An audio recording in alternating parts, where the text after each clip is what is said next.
what was the best practice back in the day to find a reputable training school or get trained? Like, I know these days it's different. You know, we have the internet and you can just Google, you know, and you can certainly just see on social media, you know, this guy's at Flatbacks and this guy's at Nightmare Factory and yada, yada, yada. There's tons of wrestling schools and we know how to navigate that now thanks to the internet. But pre-internet, when people didn't have cell phones and little computers in their pocket, and you just had a freaking phone book and a line and on the kitchen wall with a cord that goes 30 feet or whatever. How the hell did you find a wrestling school, John? And God Almighty, were those phone lines long? You know, Yes. you get to like you literally would get a 30-foot phone line so you could walk all over the kitchen and into the living room with it. It was insane. It was so hard back then. I got lucky. I had a guy that trained with Brad Reingens, and you know, you only had a few trainers that really made a difference back then. You know, you had Billy Robinson, you had Brad Reingens, you had Hiro Matsuda, you had Carl Gotch.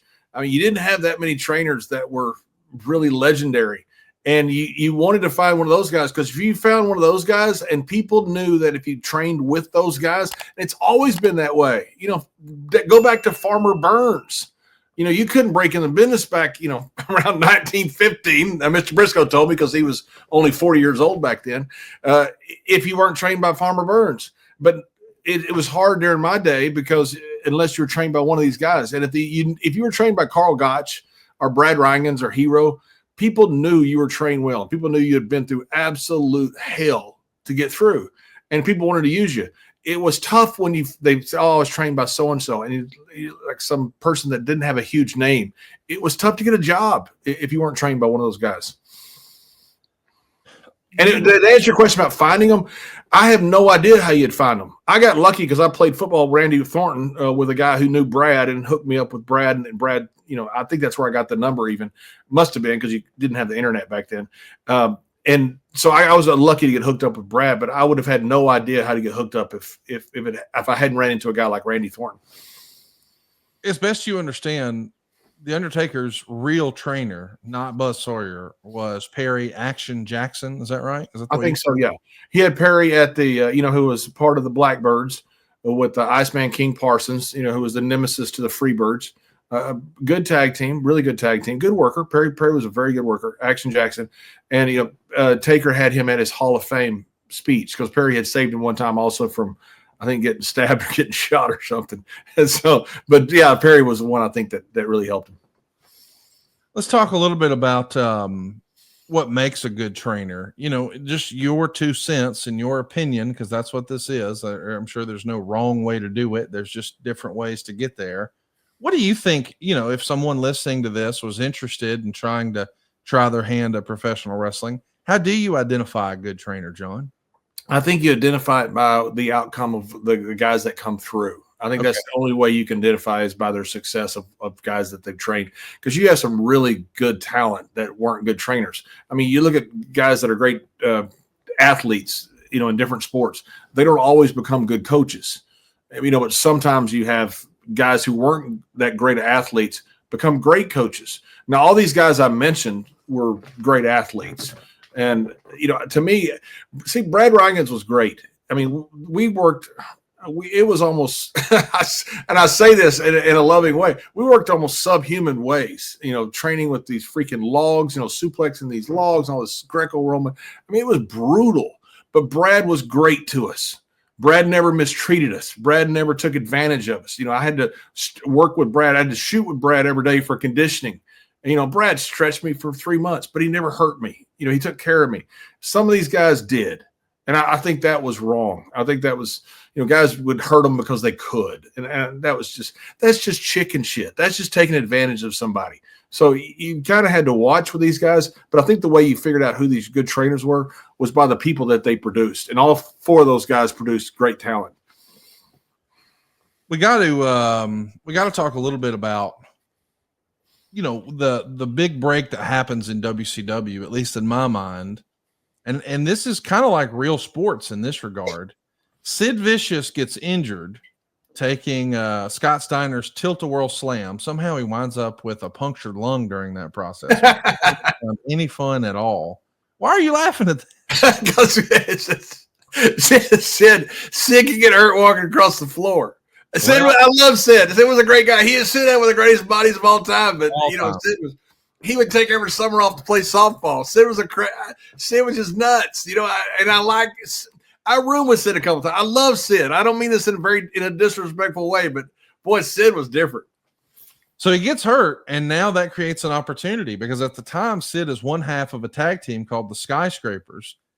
He's tagging with Dan Spivey. And when Sid gets hurt, it creates an opportunity for Mean Mark Callis to step in there. And then, he also had an opportunity to be really probably one of the very first Paul Heyman guys. Paul E. Dangerously was his manager in WCW. And you would think that it seems like things are heading in a good direction. Now, when we talked to Bruce about this, Bruce has said that, he was a big fan and an advocate and wanted Vince to take a look. And I guess that the real life Undertaker, Mark Calloway, Mean Mark Callis, had hurt his hip. And he had a match on pay-per-view, as I remember, with Lex Luger. Maybe it wasn't a pay-per-view, but it was a televised match with Lex. And Bruce had said, hey, go watch this, not knowing that Mark had that injury. Vince wasn't all that thrilled as the story goes. Bruce continued to persist, and eventually there was an opportunity there. Now, there's a different version of that story. Ole Anderson got the book in May of 1990 in WCW and famously said he saw nothing in Mean Mark, told him to his face he'd never draw money and nobody would ever pay a ticket to see him. Wow, what a sentence to say to the future Undertaker. But that summer, Mark got an opportunity to play a bit part in a Hulk Hogan movie known as Suburban Commando. Now, Hogan was actually filming this after Earthquake put him on the shelf in WWF on screen. So Hogan has claimed under oath that he saw Mark wrestle on WCW TV and made it a point to get him cast in the movie because he was trying to recruit him to the WWF. I somehow don't believe that that's the version of events that Mark told you about. What do you believe here? How did the transition from WCW to the WWF happen as best you've heard it told from Mr. Undertaker? I go with Bruce's version. Yeah, I'm sorry.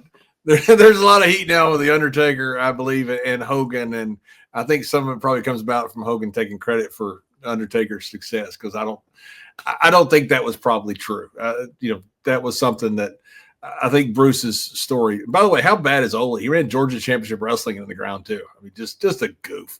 Thought he, he's one of these guys who thought he was so smart, and tell a guy that he's never going to make money when you got a guy as big as Undertaker, that's huge, that's athletic. I mean, Undertaker was, I think, a preseason All-American basketball player.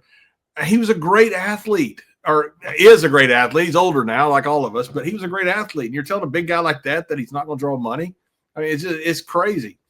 Don't we all love summer vacation, relaxing, laying out by the pool, barbecues, hitting the beach, doing, nothing?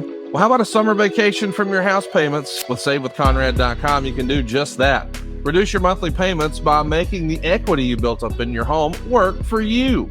You can roll together those high interest rate credit cards into one lower monthly payment and perhaps access some of that newfound equity to turn your house into your dream home with no money out of pocket. And how about this? You get to skip your next 2 house payments. That's right. You won't have to make your June or your July house payment. You're done until August 1st. Go right now to SaveWithConrad.com. Let my team run the numbers for you for free. There's no obligation, and if we can't help you save some cash, we won't waste your time. And did I mention we're offering a 3-year guarantee right now? That's right. That means if at any point interest rates improve over the next 3 years, you get a free refi. That's right. No new lender fees from us. So you get to save money now without wasting money later when the rates improve on a whole second set of closing costs. Why not go to SaveWithConrad.com and get a guarantee? Save money now and save money later with your friend in the mortgage business. That's me, Conrad Thompson at SaveWithConrad.com. Shoot me an email at Conrad@SaveWithConrad.com. Give us a call at 888-425-0105. Or get yourself a quick quote, even talk to a live person right now at SaveWithConrad.com. NMLS number 2129, equal housing lender. Let's take a summer vacation from house payments at SaveWithConrad.com.